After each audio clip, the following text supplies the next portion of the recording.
Hello and welcome back to the channel, or if this is your first video, hi, welcome, thanks so much for joining me. If you don't know me, my name is Anna, I'm an opera singer and I'm also a trained life coach. This channel is a safe space where we talk all things coaching, all things personal growth and all things mental health, and we also discuss predatory behaviour on social media in the name of coaching. I'm back this week with another coaching topic. I've also been doing deep dives into predatory behaviour on social media in the name of coaching. I've got 3 videos in that series so far, and I'll make a playlist out of them so that you can easily binge them. I try to alternate them in because I think it's so important in with these more coaching-centered topics like limiting beliefs and perfectionism, which I've already covered.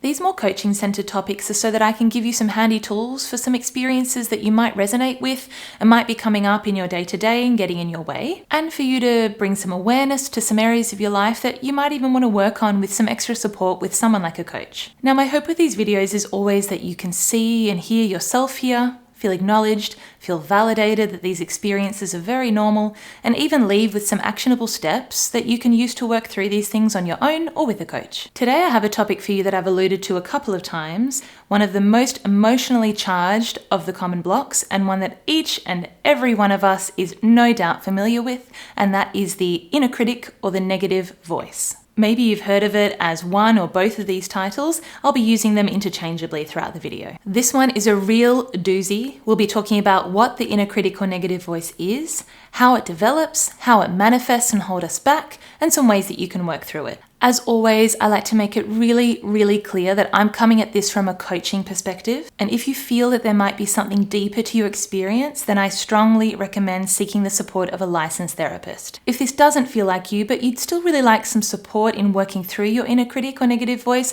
then a coach is a perfect person to do that with. You know that voice in your head that just won't shut up? Constantly on about how you're not good enough, not smart enough, not talented enough, not pretty enough. Now imagine talking to your best friend the way your inner critic talks to you.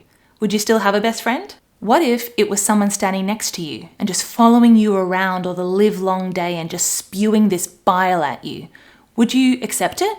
Would you punch them in the face? This is the negative voice or the inner critic, and it is one of the very common blocks, albeit an extremely powerful one. This one is born in childhood, and for that reason, some people also talk about the inner critic or the negative voice as being the wounded child. It's born out of one or a collection of experiences, and it's another one of our brain's defense mechanisms. And as we know all too well, the inner critic is highly judgmental and always convinced that we're not enough. Some also liken the negative voice to a nasty talkback radio station just constantly playing in the background of our life and letting us know in all situations how inadequate we are. So it's always there, but it's likely to get louder just when we're about to do something big or step into our power. A new job, a job interview, an audition or a performance, a social event, a date, a business meeting. Part of what makes this one so emotionally charged is its link to childhood and those messages that we received and internalized. It's also the fact that this dialogue is in our head, so naturally we perceive it to be our opinion, what we really think of ourselves.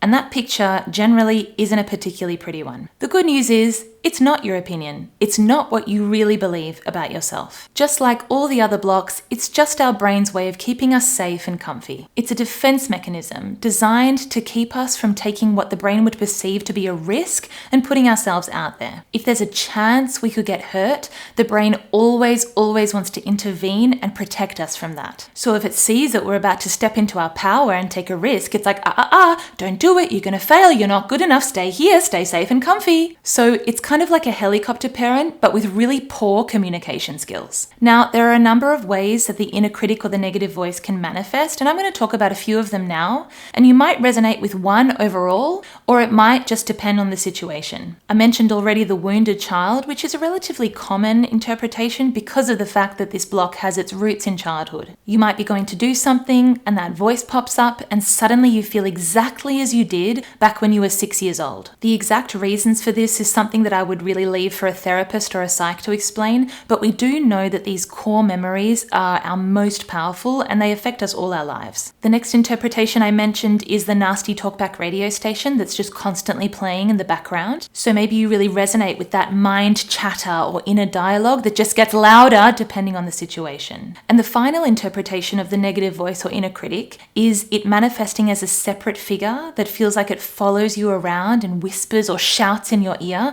and tells you that you're not good enough. So in terms of the imagery of those figures, some people talk about a black dog or a hooded figure like a Dementor, so something really ominous. Others see a more lifelike archetype like a strict teacher or a sports coach. And in my training, they used this interpretation of the inner critic and they called it the gremlin, so something like a really mischievous creature. So as I said, you might resonate with one of these manifestations, the wounded child, the radio, or the separate figure, or it could be a combination of them depending on the situation. Whatever the manifestation though, the inner critic's message is always the same and it is not enough. It's always a deeply personal message about us and not others or others' opinions, like they don't think I'm good enough. No, I am not enough. So obviously, this kind of inner dialogue is not particularly conducive to showing up as our best selves, and it really holds us back in a multitude of ways. It fuels perfectionism, as we've talked about in another video. Also our not enough limiting beliefs, which we've also talked about, and I'll link those two videos if you'd like to watch them. It also fuels imposter syndrome, which I'll definitely do a deep dive on. That feeling that we've achieved certain things just by sheer fluke, and that sooner or later everyone's going to figure out how not enough we are. It can fuel people-pleasing tendencies and make us over-seek validation because the underlying feeling is that we're not enough on our own. So, like we talked about with limiting beliefs, the inner critic fuels our action and our inaction. Let's start with our inaction. The negative voice keeps us stuck in self-doubt and makes it really difficult to take positive action and show up for ourselves, so we end up playing safe and playing small, not going for things that we'd really love to, not putting our hand up and asking for what we want and need, not accepting invitations to social interactions, not putting ourselves out there and taking risks because the perception is that we're not enough and that we'll likely fail. Now, I've harped on significantly about failing already, so I'm not going to do that again here, but if you are interested in hearing more about that, then just check out my videos on limiting beliefs and perfectionism, which, as I already said, are linked. So overwhelmingly, the inaction that the negative voice causes is hiding and playing small. There's another side to the inner critic though, and that is the side that I like to call the pusher. This side fuels our action, usually in a misaligned way. So it's unconscious action that's rooted in fear. The pusher's message is, as always, I'm not enough, and it drives us to prove to ourselves and others that we are enough, and always feeling like we're falling short of the mark because the pusher is never satisfied. So this one will look like more common perfectionism, the overachiever, being all things to all people, never saying no, over-exercising tendencies and body image issues. So if the inaction caused by the negative voice or inner critic is hiding and playing small, the action caused by it or the messaging around it is achieve, achieve, achieve. Regardless of whether it's fueling our action or our inaction though, the negative voice or inner critic has a hugely negative impact on our confidence and our self-esteem. It makes us feel worthless, incapable, unlovable, undeserving, fearful, and a lot of shame. And because we perceive that inner dialogue to be our own opinion of ourselves, it makes it all the more painful. No one's opinion of us is more important than the opinion we have of ourselves, and honestly, no one ever thinks less of you than you do. But here comes the good news again. That negative voice isn't yours. It's a defense mechanism that's designed to keep you safe, and your true opinion of yourself, your worth, and what you're capable of lies beyond that dialogue. And that's what we're going to get into now. There are a number of ways that you can work through the negative voice or inner critic. And one primary way, of course, is to work on healing with a licensed therapist if there are things to heal that are contributing to your experience. The negative voice is one of the primary blocks we work on in coaching though, because it is so universal and it comes up so often. So you can absolutely work on this with a coach. if your focus is more on moving forward than on healing. Now, I'm going to give you a few ways you can work on it on your own based on the interpretations we talked about earlier, and you can give all of these a crack or just go with the one that really resonates most for you. Now, regardless of which interpretation, imagery, manifestation resonates with you, the first step in the process is awareness. Always. Noticing curiously when it's coming up. This might sound silly, but the moment you notice the negative voice, or any block for that matter, coming up, you immediately separate from it, which especially in this instance is super important. What we want to do is distinguish a defense mechanism of the brain from our own true opinion, because they are not the same. Nothing matters more to our well-being than what we think of ourselves, so noticing it means making that distinction. Hey, this isn't my opinion, this is a defense mechanism, and immediately you can be the observer rather than the experiencer and stuck in the story. So that's the very first step for all the options. So let's start with the simplest and quickest method, and that is the interpretation of the nasty talkback radio. So you're going about your business, and there's this constant mind chatter of the talkback radio station where the subject of the day, all day, every day, is how inadequate and not enough you are. So you notice it, awareness. Hang on, that bloody radio is on again, on that station that I hate. And now, choose. Do I want to keep listening to this? And likely it's, no, this station sucks. I couldn't want to listen to this station any less. Turn it off. Imagine yourself turning it off, or literally make that gesture with your hand, this or this or this or this, whatever resonates for you. Or change the station. Change it to some music that makes you feel amazing, or the Everything That's Magnificent About Me station, where the subject of the day, all day, every damn day, is how magnificent you are. This one's so simplistic that it's funny, and that's probably why it works. It's an interruption. It's like when Kevin goes down to the basement in Home Alone and the furnace starts evilly cackling at him because he's afraid of the basement, and he just goes, "Shut up," and it stops. It's a great, really simplistic, in-the-moment strategy. Next up, let's take the wounded child interpretation. Now, this one's always going to be more emotionally charged, so it requires a lot more care and sensitivity in the method for dealing with it than just turning it off or telling it to shut up. Little me is showing up because he, she, or they are looking to be acknowledged. So in this one, you're probably about to do something that feels big, and the voice is like, no, don't do it, we're not good enough, I'm not ready, we're going to get rejected, everyone's going to make fun of us, I can't, I'm scared, not good enough, not good enough, not good enough. Okay. So we notice, little me is here, awareness. Let's then find out what little me is feeling right now by asking them. Are they feeling afraid, alone, insecure, unloved, unworthy? And then let's give little me what they need in this moment. A cuddle, a snack, a kind word. Flip that dialogue around for a minute. Would you, as the adult, say all of that to little you? You're not good enough. You're going to fail. You're going to get rejected. Probably not, right? So what would you say? You'd probably say, hey, you've got this. I believe in you. Don't be afraid.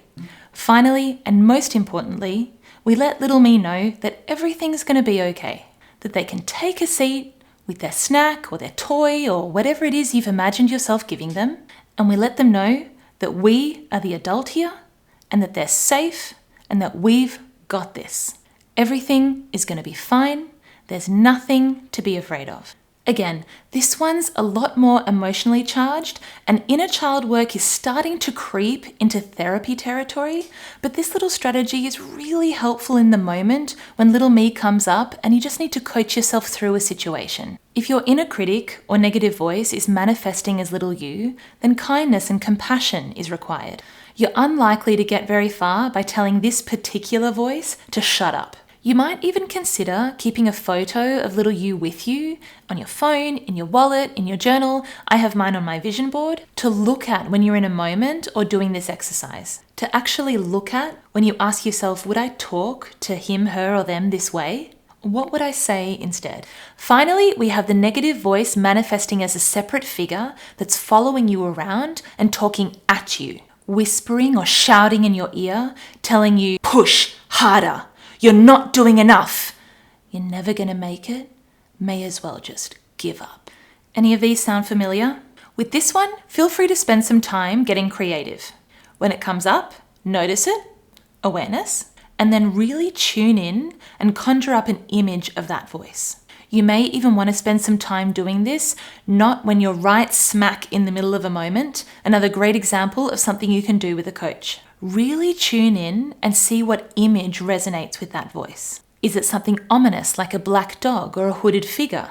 Is it a real lifelike archetype like a strict teacher or a sports coach? Or a mythical and mischievous creature like they talked about in my training, the gremlin? Whatever the image is, try to get as much detail as possible. How tall is it? What color, skin, hair, eyes, if at all? Maybe you even want to draw it. Next, name it. Whatever name really resonates with the voice and now the image that you've created. But please, no names or images of people in your life or people that you know, because it just won't have quite the same effect. Next, identify what your critic's message is right now. Again, spending some time doing this before you find yourself in a moment will be really helpful. You'll already know what they look like, their name, what their general message to you is. It will always be some derivative of not enough, but it's likely that there will be some sort of very specific message to you. Not pretty enough, not fit enough, not trying hard enough, not smart enough, not talented enough. So then when you're in the moment, you can recognize it and say, oh, okay, it's you again. Hello, yes, what is it that you'd like to say? And then identify what its specific message to you in this moment is. And question it. Am I a quitter? Am I going to fail? Am I not smart enough? Is that really true for me right now in this moment? What else could be going on? And finally, let your critic know, hey, thanks for your feedback, but I've got this. I know you're only trying to protect me, but you're not required here. Or whatever feels good for you to say to them. Regardless of which method you choose, what you'll notice in all three of these examples, the radio, the child, the separate figure, is that you and that voice are separate entities, and that negative dialogue doesn't belong to you. All of them also require you to call upon your intuition and your true opinion, how you really feel about yourself beyond the noise of the negative voice. Beyond that noise is what your higher self knows to be true, and it will always be far more powerful than anything your critic has to say. Just like limiting beliefs, perfectionism, and all the inner blocks that get in our way, it's not an overnight or a quick fix, and that's okay. It's so important to have compassion and patience with ourselves while we take the time to change these thought processes. The purpose of all this stuff and of coaching in general is to put you at choice with your thoughts and feelings and not at the mercy of them. You always have the right and the power to choose your thoughts and actions. And another really, really important thing to keep in mind is that all of these blocks are just defense mechanisms that are just trying to protect you. Your inner critic, however it does manifest for you, is trying to shield you from something. So coaching or therapy is a really great way to nut this stuff out and find out what's going on so that you can make more conscious choices about what you want to be believing about yourself. In coaching, you'll come up with an image for your negative voice and an entire strategy for dealing with it when it comes up that's specific to you and that you can call upon anytime. And if you forget or lose your way, which is normal, your coach is there to remind you of what you said and how you said you wanted to deal with it. Your coach will also be able to hear in your words and recognize when your critic is popping up, possibly even before you will, and will be able to ask you the right questions around it so that you can recognize it too and make a conscious choice from there. If you feel that you really need to heal anything to do with your inner critic, then a therapist is who you should seek support from for that. All right, friends, that's all I have for you today. I hope this resonated and I really hope it was helpful. If you have any thoughts on today's video, please leave me a comment. I'd love to hear from you. And if you like this kind of thing and you want to see more videos like this, please consider liking and subscribing, and don't forget to click the notification bell so you never miss an upload. If you're here, you're in a safe space, please know that I believe in you and I believe in your infinite potential to go out into the world and shine. Until next time.